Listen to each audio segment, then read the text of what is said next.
আপনারা দেখছেন ২১শে টেলিভিশন।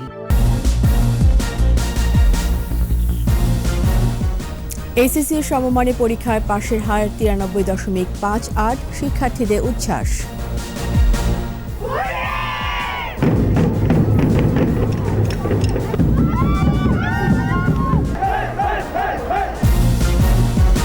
করোনা পরিস্থিতি বিবেচনায় অনলাইন ক্লাস চালু রাখার নির্দেশ, সবাইকে টিকা নিশ্চিতের তাগিদ প্রধানমন্ত্রীর। নির্বাচন কমিশন গঠন নিয়ে আইন করার উদ্যোগ, শিগগিরই মন্ত্রী পরিষদে উত্থাপন। সম্ভাব্যতা যাচাই না করেই চলছে প্রকল্প গ্রহণ, সমীক্ষা প্রতিবেদনের নামে থেমে নেই লুটপাট। সুনামির মতো আঘাত করবে ওমিক্রন এবং ডেল্টা, বলছে বিশ্ব স্বাস্থ্য সংস্থা। ফের শনাক্তের রেকর্ড ইউরোপের দেশে দেশে।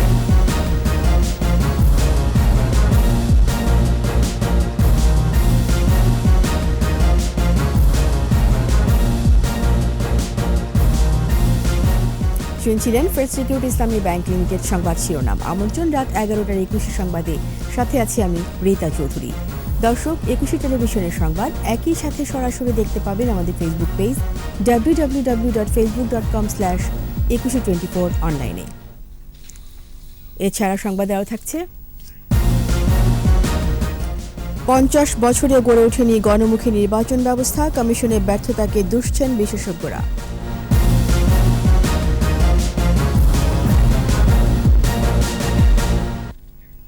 এসএসসি ও সমমানের পরীক্ষায় এবছর পাশের হার ৯৩.৫৮%। করোনা মহামারীর কারণে দীর্ঘদিন শিক্ষা প্রতিষ্ঠান বন্ধ থাকায় সীমিত পরিসরে ১৪ নভেম্বর পরীক্ষা শুরু হয়। অংশ নেয় ২২,২৭,১১৩ শিক্ষার্থী। মানিক শিকদারের রিপোর্ট।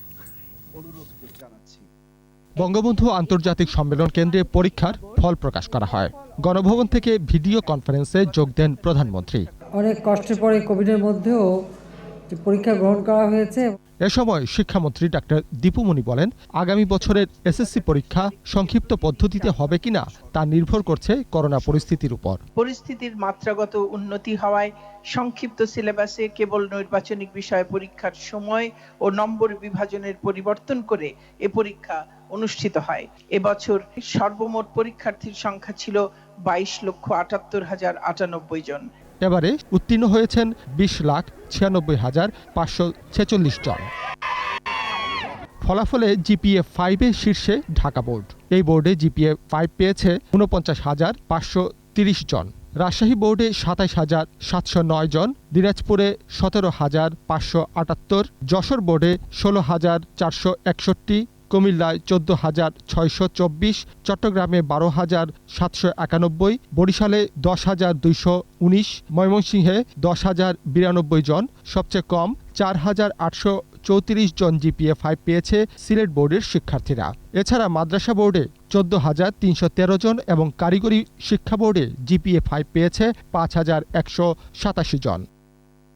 পাশের হারে শীর্ষে ময়মনসিংহ বোর্ড ৯৭.৫২%। দ্বিতীয় অবস্থানে থাকা সিলেটের হার ৯৬.৭৮%, কুমিল্লায় ৯৬.২৭%, দিনাজপুরে ৯৪.৮%, রাজশাহীতে ৯৪.৭১%, ঢাকাতে ৯৩.১৫%, যশোরে ৯৩.৯%, চট্টগ্রামে ৯১.১২%, বরিশাল বোর্ডের পাশের হার সর্বনিম্ন ৯০.19%। মাদ্রাসা বোর্ডে পাশের হার ৯৩.22% এবং কারিগরি শিক্ষা বোর্ডের পাশের হার ৮৮.59%। ফলাফল বিশ্লেষণে দেখা গেছে, এবছর সব বোর্ডেই পাশের হার বেড়েছে। ফলাফলে খুশি অভিভাবকরা, তবে মাত্র ৩টি বিষয়ে পরীক্ষার মাধ্যমে মূল্যায়ন হওয়ায় মিশ্র প্রতিক্রিয়া তাদের। আমার মেয়ে পরীক্ষা দিয়েছিল, রেজাল্ট ভালো করেছে। টিচাররা ভালো শ্রম দিছে, আমার বাচ্চা ভালো করছে। ওরা তো 3টা বিষয়ের উপর এবার পরীক্ষা দিল, কিন্তু ইন্টারে উঠে তো বেশি পড়তে হবে। মহামারীর কারণে উদযাপনে কিছুটা ভাটা পড়লেও ফল ঘোষণার পর প্রিয় শিক্ষাঙ্গনে ছুটে আসে শিক্ষার্থীরা। সবাই ভালোই রেজাল্ট করছে, অনেক খুশি। পরীক্ষাটা দিয়ে পাশ করেছি, এজন্য খুবই ভালো লেগেছে। করোনা মহামারীর মধ্যে অনেক চড়াই উতরাই শেষে হয়েছে পরীক্ষা, আর আজ প্রকাশ হলো ফলাফল। ফল পেয়ে খুশি এখানকার শিক্ষার্থী এবং অভিভাবকরা। মানিক শিকদার, ২১শে টেলিভিশন, ঢাকা। সব কাজের প্রতি সম্মান দেখানোর মানসিকতা নিয়ে সময়োপযোগী দক্ষ মানুষ গড়ে তোলার আহ্বান জানিয়েছেন প্রধানমন্ত্রী শেখ হাসিনা।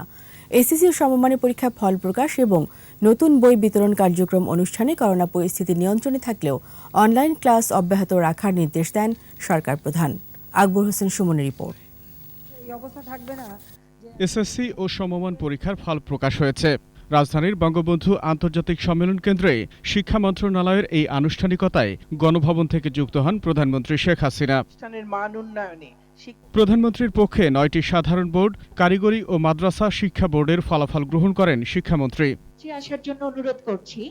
শিক্ষার্থীদের জন্য বিনামূল্যে ২০২২ সালের নতুন বই বিতরণ কার্যক্রম উদ্বোধন করেন প্রধানমন্ত্রী। শিক্ষার্থীদের উচ্ছ্বাসে একাত্ম হয়ে নতুন বই হাতে পাবার স্মৃতিচারণ করেন বঙ্গবন্ধু কন্যা। এই বই হাতে পাওয়ার আনন্দটাই কিন্তু আলাদা। বই হাতে পেলে পরে বইয়ের সেই ঘ্রাণটা নেওয়া, বইয়ের পাতা উল্টে দেখা, বইয়ের উপরে নতুন করে মলাট দেওয়া, তার উপর নাম লেখা, এটা একটা অন্যরকম অনুভূতি। মানবিক মূল্যবোধ সম্পন্ন প্রজন্ম গড়ে তুলতে মানসিক দৈন্যতা পরিহারের আহ্বান জানান প্রধানমন্ত্রী।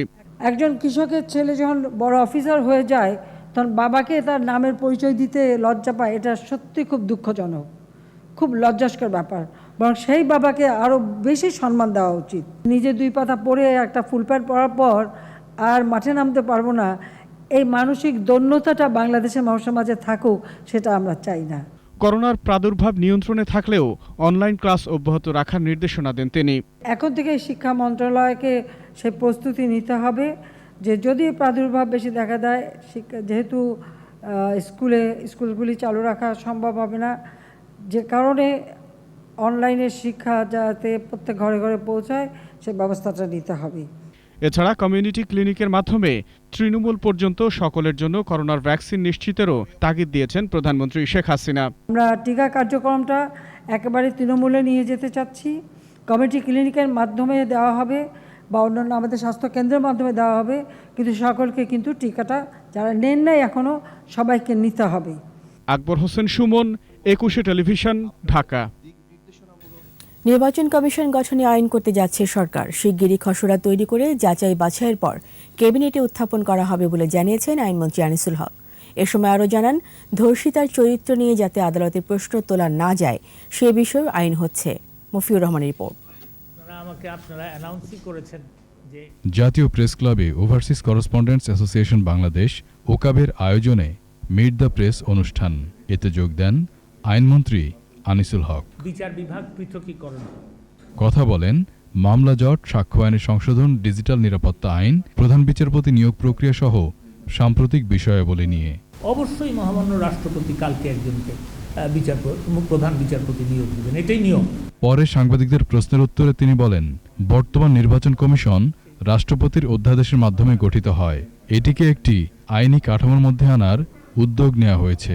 মহামান্য রাষ্ট্রপতি একটা সার্চ কমিটি গঠন করবেন। এক এক পদের 2টা নাম থেকে মহামান্য রাষ্ট্রপতি একজন করে চুজ করে 5 জনকে ইলেকশন কমিশনে নিয়োগ দিবেন। It is not a law, but it has got the force of law.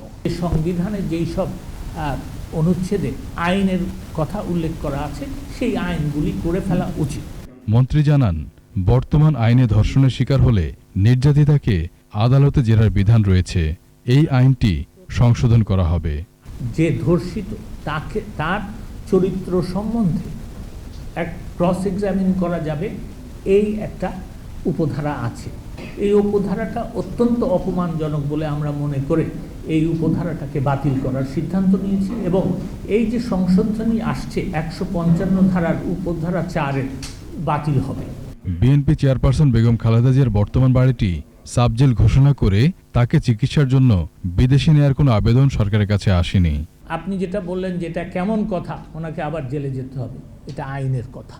Mofiur Rahman, ২১ television, Dhaka. নিয়ম হলো প্রকল্প গ্রহণের আগে ভালোভাবে সম্ভাব্যতা যাচাই করা, কিন্তু সেই কানুনে ব্যত্যয় ঘটছে বারংবার। সমীক্ষা প্রতিবেদনের নামে লুটপাট থেমে নেই। বিশেষজ্ঞরা বলছেন, নথির সাথে মেলে না মাঠের চিত্র, যে কারণে ফিজিবিলিটির নামে এখনও বহাল টাকার নয়ছয়। মোহাম্মদ নূর নবীর বিশেষ প্রতিবেদন। নকশা কিংবা প্রতিটি নথিতেই স্পষ্ট থাকে কাজের ধরন কি হবে, কত টাকা খরচ আর শেষই বা কবে হবে। সমীক্ষার চুল চেরা বিশ্লেষণ থাকতেই বেশিরভাগ প্রকল্পের অগ্রগতি আর বাস্তবায়ন নিয়ে প্রশ্ন ওঠে বারবার। সমীক্ষা প্রতিবেদন বলে দেয় সংশ্লিষ্ট প্রকল্পটি কতটা বাস্তবসম্মত, টেকসই হবে কতটুকু, কতদিনের জন্য তারও স্পষ্ট উল্লেখ থাকে। বাংলাদেশের ফিজিবিলিটি স্টাডিটা যেই নিম্নমানের হচ্ছে, খরচ বাড়ছে, সময় বাড়ছে, তার থেকে বড় হলো জনগণের উন্নয়নের যন্ত্রণাটা আনবিয়ারেবল হয়ে যাচ্ছে। সুসজ্জিত কক্ষে বসে মনগড়া তথ্য উপাত্ত দিয়ে তৈরি করা এমন প্রতিবেদনকে সময়োপযোগী ও উন্নয়ন অগ্রগতির অংশ হিসেবে আখ্যা দেওয়া হয়, যাতে সহজেই পরিকল্পনা কমিশন ও একনেকের বৈতরণী পেরোতে পারে। সবকিছুর পরও বাস্তবায়ন পর্যায়ে শুরু হয় বহুমাত্রিক অসঙ্গতি। আপনারা যদি বলেন 42 মাস, এটার 42 মাসের কিছু কম বেশি হতে পারে, কিন্তু এটার জন্য ডাবল সময় লাগবে, ডাবল খরচ লাগবে। এটা ডেফিনেটলি কেউ না কেউ এখানে তথ্য উপাত্তের আসলও হয়তো ফাঁকি দিয়েছে, অথবা ডেলিভারেটলি সে সাপ্রেস করে প্রজেক্টটাকে ফিজিবল দেখিয়েছে। পরিকল্পনাবিদ চৌকস দেশি বিদেশি যত আছে রেখে পাশ করার সময় অনেকটা অডিটরের মতন অডিট করবে, ও এখানে তো কনফ্লিক্ট আছে দেখতে পাচ্ছি, সুতরাং জটটাকে ছুটিয়ে দাও। যিনি প্রতিবেদন জমা দেন তিনি এরই মধ্যে টাকার ভাগ বুঝে নিয়ে কেটে পড়েন। সমীক্ষায় যুক্ত তৃতীয় পক্ষের প্রতিষ্ঠানগুলো ততক্ষণে অনুপস্থিত। মাঝের এই সময়টুকুতে অযথাই হচ্ছে অর্থের অপচয় আর সরকারের সমালোচনা, যার দায় বেশিরভাগ সময় বহন করে না সংশ্লিষ্ট প্রতিষ্ঠান। এখন কিন্তু কোনো কনসালটেন্সি কাজে সিকিউরিটি মানি রাখে না, যেটা কনস্ট্রাকশন প্রজেক্টে ডিফেক্ট লায়াবিলিটি থেকে তাকে কন্ট্রোল করার জন্য আমার মনে হয় সময় আসছে। যে কোনো কনসালটেন্সি কাজ যদি একটা নির্দিষ্ট টাকার বেশি পরিমাণ হয়, তারও কিন্তু একটা সিকিউরিটি মানি রেখে কোনো ভুলভাল হলে কিন্তু তাকে কিছুটা হলো ফিসক্যাল পানিশমেন্ট যেন দেওয়া যায়। উন্নয়ন টেকসই হবে তখনই যখন বিভিন্ন প্রকল্প সমন্বিতভাবে বাস্তবায়ন সম্ভব হবে। স্বচ্ছতা থাকবে সম্ভাব্যতা যাচাইয়ের নামে সমীক্ষার প্রতিবেদনে। প্রজেক্ট অনুমোদনের সময় সমন্বয় করার একটা অভিভাবক অর্গানাইজেশন করে নিতে হবে। মোহাম্মদ নুরুন নবী, 21 টেলিভিশন, ঢাকা। ওমিক্রন প্রসঙ্গ। ওমিক্রন এবং ডেল্টা সংক্রমণ একযোগে বিশ্বব্যাপী সুনামির মতো ঢেউ সৃষ্টি করতে যাচ্ছে বলে সতর্ক করেছে বিশ্ব স্বাস্থ্য সংস্থা। একে জোড়া হুমকি হিসাবে আখ্যা দিয়েছে সংস্থাটি। এর প্রভাবে এরই মধ্যে যুক্তরাষ্ট্র, ফ্রান্স, যুক্তরাজ্য সহ ইউরোপের দেশগুলোতে দৈনিক আক্রান্ত আবারও রেকর্ড সংখ্যক। প্রতিদিন বিশ্বে গড়ে আক্রান্ত হচ্ছে 9 লাখেরও বেশি। আরও জানাচ্ছেন দুলি Mallick. WHO list of variant of concern. ওমিক্রনের সাথে যুক্ত হয়েছে ডেল্টা। বিশ্বে এখন জোড়া হুমকির রূপ নিয়েছে মহামারী করোনার এই দুই ধরন। একটি দ্রুত ছড়ায় আর অন্যটি মানুষকে মৃত্যুর মুখে ঠেলে দিচ্ছে। এই দুই ধরনের সংক্রমণ নিয়ে উদ্বিগ্ন বিশ্ব স্বাস্থ্য সংস্থা। সংবাদ সম্মেলনে সংস্থা প্রধান টেড্রোস গেব্রিয়াসিস তুলে ধরেন এর ভয়াবহতা। বলেন, এর প্রভাবে প্রতিদিন রেকর্ড সংখ্যক মানুষ আক্রান্ত হচ্ছে, বাড়ছে হাসপাতালে ভর্তি ও মৃত্যুর সংখ্যা। The ideal conditions for the emergence of new variants.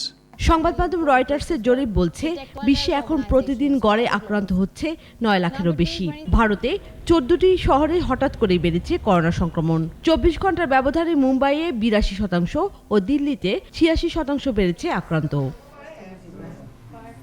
যুক্তরাষ্ট্রে গেল সপ্তাহে প্রতিদিন গড়ে আক্রান্ত 2.5 লাখের বেশি। ফ্রান্সে দৈনিক আক্রান্তের রেকর্ড 2 লাখের বেশি। যুক্তরাজ্যে 1,83,000 ও ইতালিতে আক্রান্ত 98,000। সতর্কবার্তা দিয়েছেন যুক্তরাজ্যের গবেষকরাও। বলছেন, সংক্রমণ এভাবে চললে আগামী 5 মাসে 75,000-এরও বেশি ব্রিটিশ নাগরিকের মৃত্যু হবে। 2 ডোজ ভ্যাকসিন এ ধরনের বিরুদ্ধে সুরক্ষা দিতে পারছে না বলেই আক্রান্ত বাড়ছে, এমন মত তাদের। এ অবস্থায় বিভিন্ন দেশে বুস্টার ডোজ প্রয়োগ শুরু হলেও বিশ্ব স্বাস্থ্য সংস্থা বলছে এতে দীর্ঘায়িত হবে মহামারী। দুলি মল্লিক, 21 টেলিভিশন। এবার আমাদের বিশেষ আয়োজন বাংলাদেশের 50।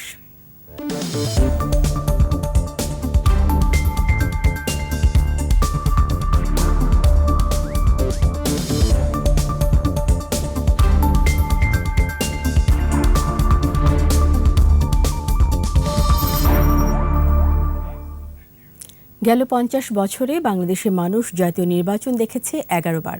আওয়ামী লীগ 5 বার, বিএনপি 4 আর জাতীয় পার্টি সরকার গঠন করেছে 2 বার। পরিপূর্ণ স্বাধীন থেকে কমিশনকে গণমুখী নির্বাচন ব্যবস্থা গড়ে তোলার পরামর্শ বিশেষজ্ঞদের। স্মৃতি মণ্ডলের রিপোর্ট।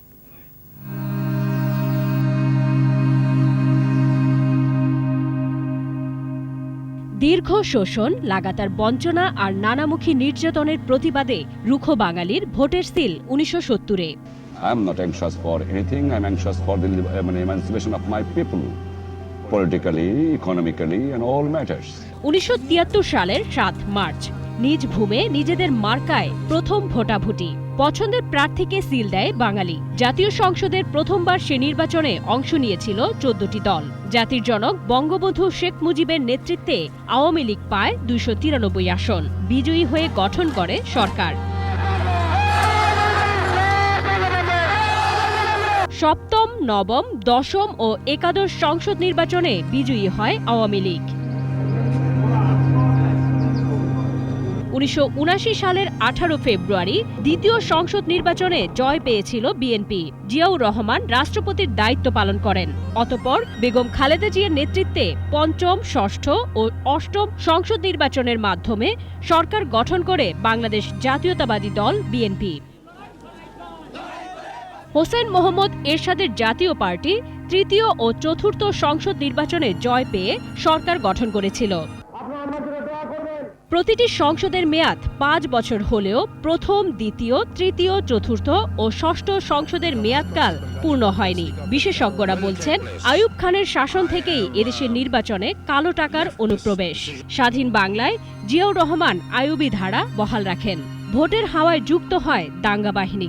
আগে যারা নির্বাচন করেছেন তাদের সামান্য অর্থ লেগেছে, সমর্থকরাই টাকা জুগিয়েছেন, অপচয় হয়নি। বিভিন্ন পেশার মানুষজন রাজনীতিতে এসছেন, রাজনীতিকে সমৃদ্ধ করেছেন। 75-এর পর থেকে এখন পর্যন্ত যে নির্বাচন ব্যবস্থা দাঁড়িয়ে গেছে সেখানে হচ্ছে অর্থ প্রধান চালিকা শক্তি। নির্বাচনে যারা প্রার্থী হচ্ছেন কিংবা প্রতিনিধিত্ব করছেন তাদের বেশিরভাগই জনগণের সাথে সম্পৃক্ত নয়, অভিমত বিশেষজ্ঞদের।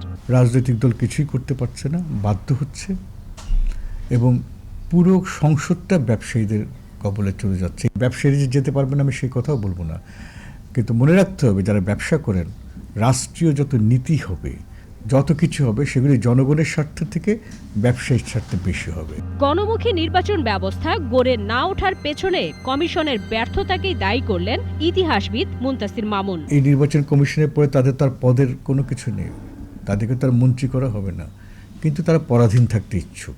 এটার জট রাজনীতিবিদদেরকেই সারতে হবে। 70-এর নির্বাচনকে কেন্দ্র করে বঙ্গবন্ধুর হাত ধরে স্বাধীন হয়েছিল দেশ।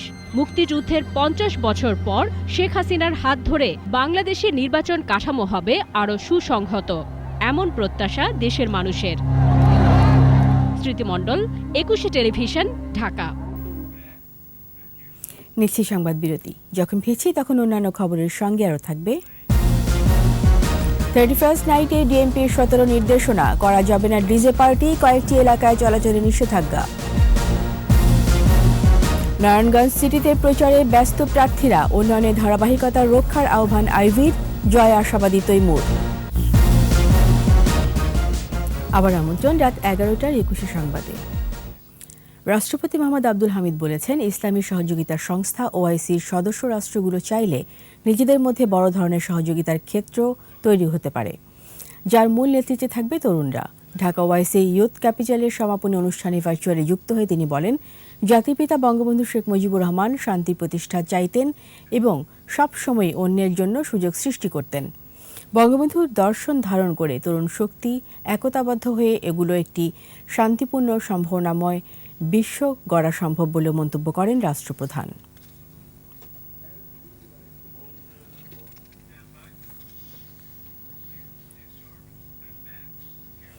বঙ্গবন্ধুর অমীয় বাণী বুকে ধারণ করে দেশের প্রয়োজনে পেশাদারিত্বের সঙ্গে দায়িত্ব পালনে বিমান বাহিনীর সদস্যদের আহ্বান জানিয়েছেন প্রধানমন্ত্রী শেখ হাসিনা। আকবর হোসেন সুমনের রিপোর্ট। যশোরে বাংলাদেশ বিমান বাহিনী একাডেমির শীতকালীন রাষ্ট্রপতি কুচকাওয়াজ অনুষ্ঠান। এতে গণভবন থেকে যুক্ত হন প্রধানমন্ত্রী শেখ হাসিনা। আয়োজনে প্রধানমন্ত্রীকে রাষ্ট্রীয় আনুষ্ঠানিকতায় বরণ করে বাহিনীর চৌকস দল।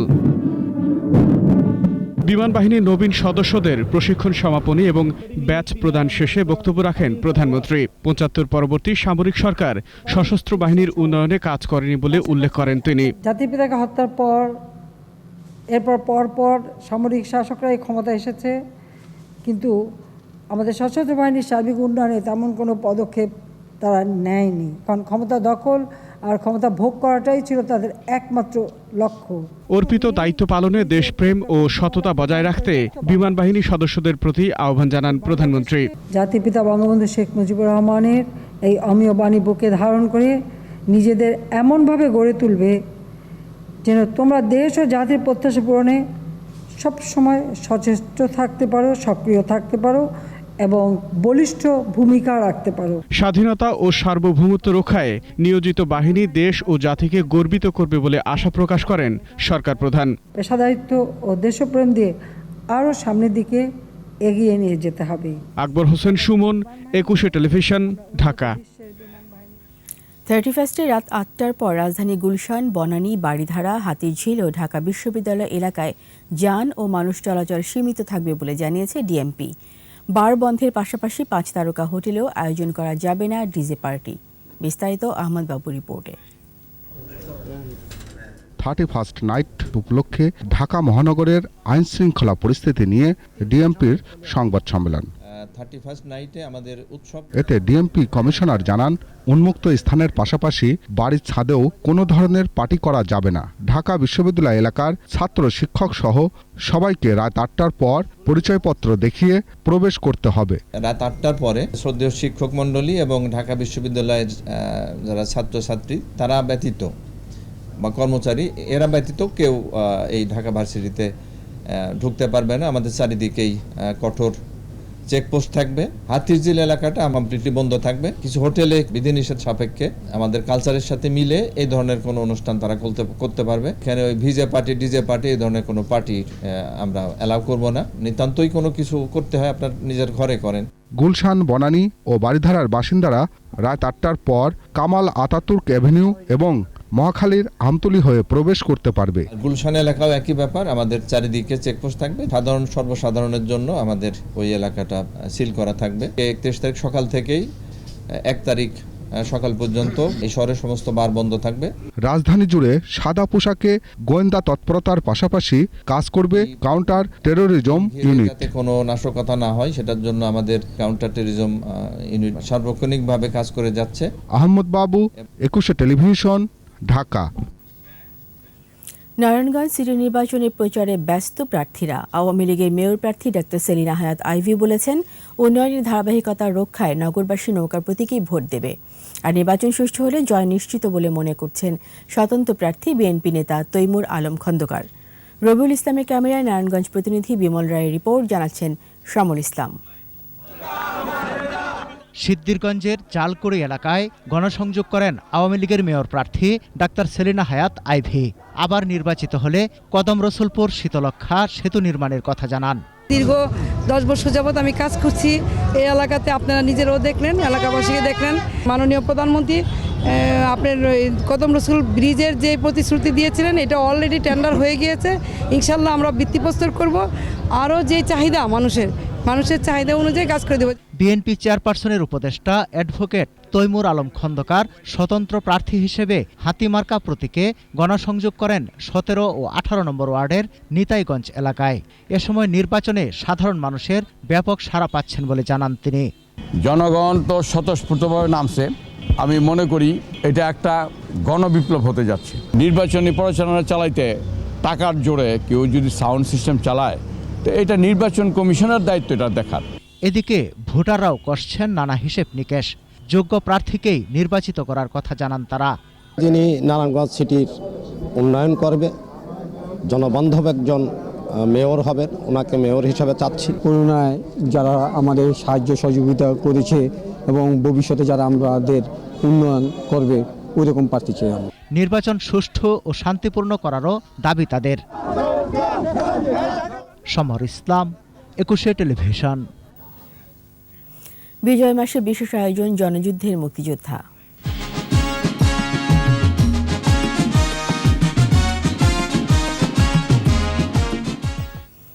বীর মুক্তিযোদ্ধা আহাদ চৌধুরী 1971 সালে চট্টগ্রাম বিশ্ববিদ্যালয়ের ছাত্রলীগ নেতা ছিলেন। বঙ্গবন্ধুর ডাকে দেশকে শত্রুমুক্ত করতে অস্ত্র হাতে ঝাঁপিয়ে পড়েন মুক্তিযুদ্ধে, আর বিজয়ের পর থেকে নিজেকে নিবেদিত রেখেছেন মুক্তিযোদ্ধাদের কল্যাণে। বীর মুক্তিযোদ্ধা আহাদ চৌধুরীর রণাঙ্গনের স্মৃতিকথা তুলে ধরেছেন মানিক শিকদার।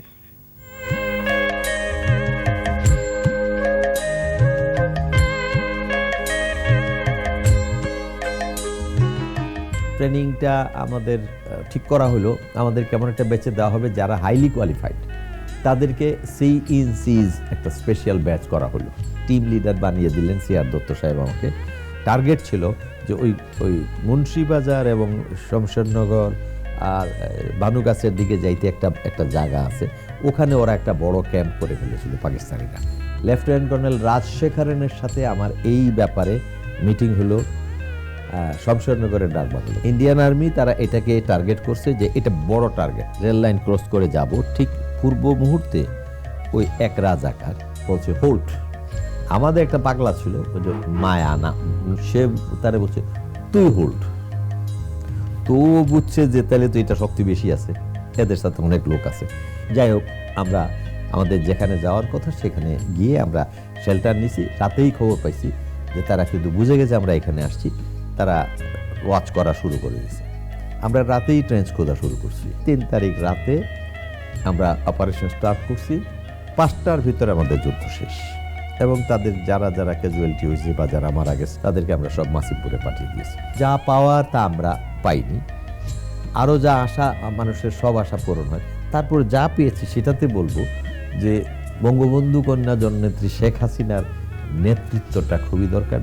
উনি মুক্তিযোদ্ধাদেরকে যথেষ্ট মূল্যায়িত করেছেন। কত টাকা দিয়েছেন that is not very important, যথেষ্টভাবে মূল্যায়িত করেছেন। বাংলাদেশকেও উনি বিশ্ব দরবারে যেভাবে মূল্যায়িত করেছেন, ডেভেলপমেন্টের ধারায় বলেন আর এমনি আন্তর্জাতিকভাবেও যেভাবে মূল্যায়িত করেছেন, সেই শেখ হাসিনার নেতৃত্ব।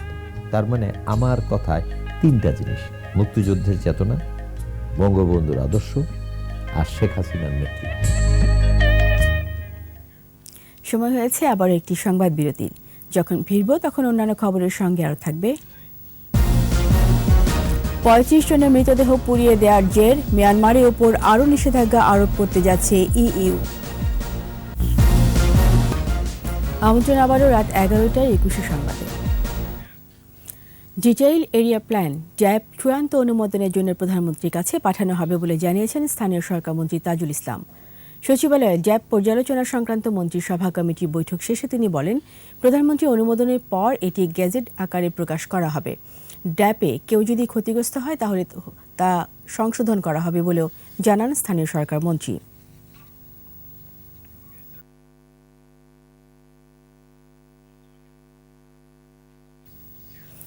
সেরা কর্পোরেট প্র্যাকটিসের জন্য 17 ক্যাটাগরিতে 51টি প্রতিষ্ঠানকে পুরস্কৃত করল the institute of cost management accountants of Bangladesh ICMAB। বৃহস্পতিবার সন্ধ্যায় রাজধানীর একটি হোটেলে ICMAB বেস্ট কর্পোরেট অ্যাওয়ার্ড 2020 প্রদান করা হয়।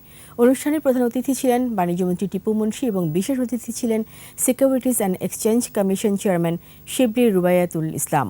রাষ্ট্রায়ত্ত ব্যাংক ক্যাটাগরিতে সোনালী ব্যাংক প্রথম এবং রূপালী ব্যাংক দ্বিতীয় পুরস্কার পায়।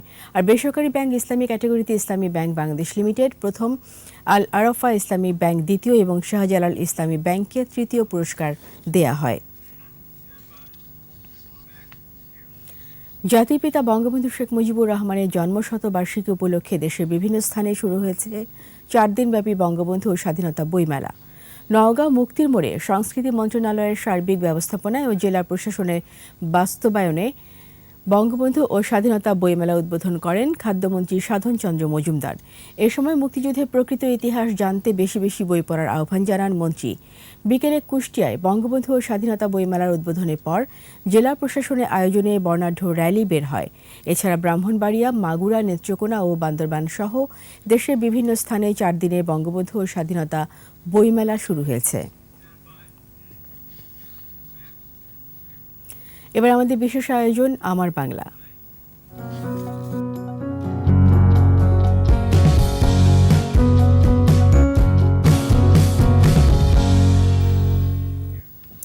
মেহেরপুর জেলার নানা ঐতিহ্যের মধ্যে একটি 150 বছরের ঐতিহ্যবাহী মিষ্টি রসকদম্ব ও সাবিত্রী।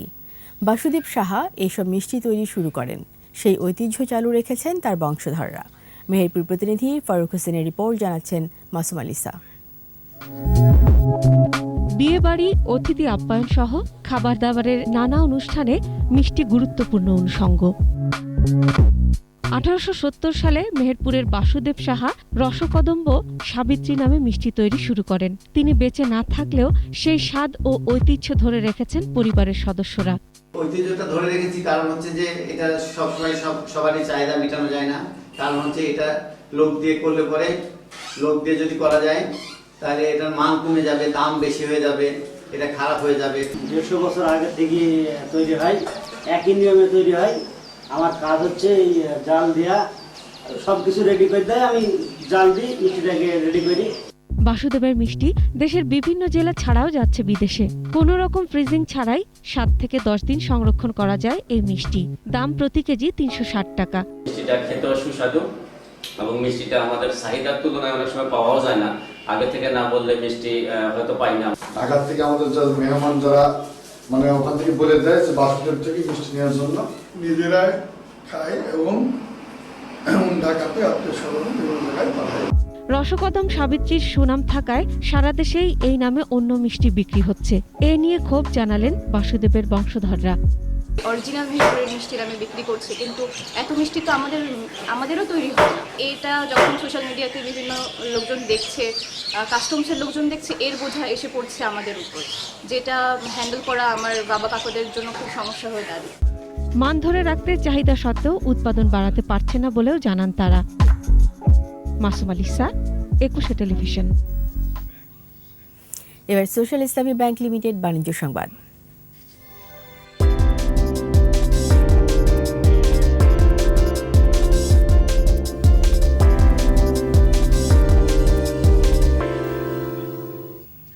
সোশ্যাল ইসলামী ব্যাংকে 4টি উপশাখার উদ্বোধন করা হয়েছে। এগুলো হলো চাঁদপুরের বাবুরহাট, ময়মনসিংহে ত্রিশাল, খুলনাতে ময়লাপোতা ও সিরাজগঞ্জে হরিণা পিপুল, বাড়িয়া বাজারে। ভার্চুয়াল প্ল্যাটফর্মের প্রধান কার্যালয় থেকে ব্যাংকের ব্যবস্থাপনা পরিচালক ও প্রধান নির্বাহী জাফর আলম উপশাখাগুলো উদ্বোধন করেন। এসব উন্নয়নের মধ্যে উপস্থিত ছিলেন ব্যাংকের অতিরিক্ত ব্যবস্থাপনা পরিচালক মোহাম্মদ তাজুল ইসলাম এবং Abu Hena Mohammad Yahya, branches control and general banking ডিভিশনের প্রধান সাইফ আল আমিন।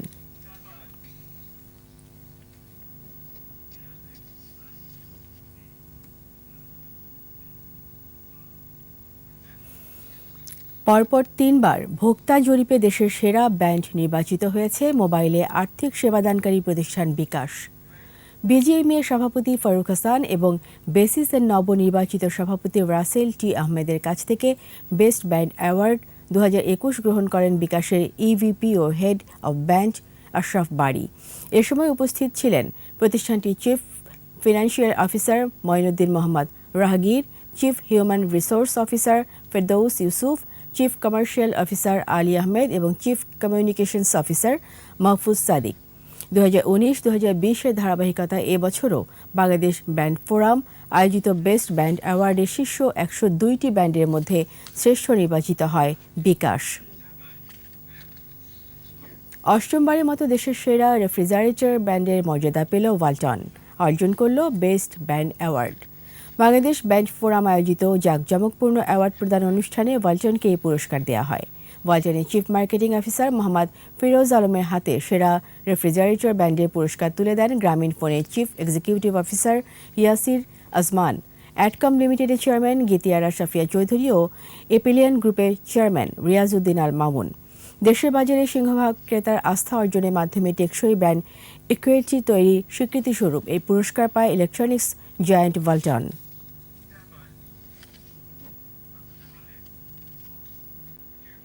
আমাদের এবারে আয়োজন বিজয় চিহ্ন।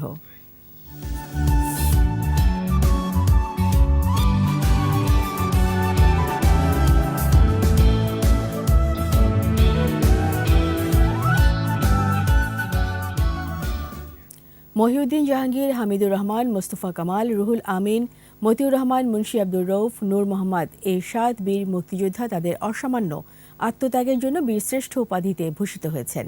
7 বীর শ্রেষ্ঠর প্রতিকৃতি ও স্মৃতিচিহ্ন নিয়ে ফারুক হোসেন তানভীরের ক্যামেরায় মানিক শিকদারের ভিজুয়াল প্রতিবেদন।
আর এরই সাথে শেষ করছি রাত 11টার 21 সংবাদ। যাওয়ার আগে ফার্স্ট সিকিউরিটি ইসলামী ব্যাংক লিমিটেড সংবাদ শিরোনামগুলো আরও একবার।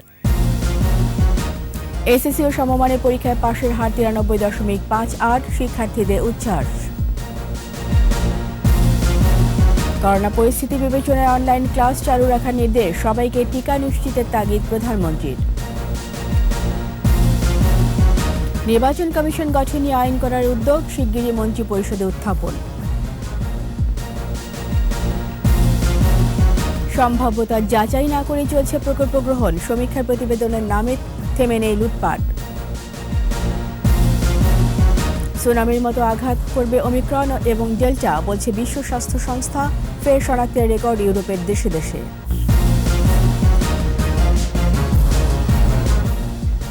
সবশেষ খবর জানতে ডায়াল করুন 2021 নম্বরে, আর ভিজিট করুন 21-tv.com ওয়েবসাইট। এছাড়া ফেসবুকে লগ ইন করতে পারেন facebook.com/2124 অনলাইনে। পরের সংবাদ রাত 1টায় দেখার আমন্ত্রণ রইল।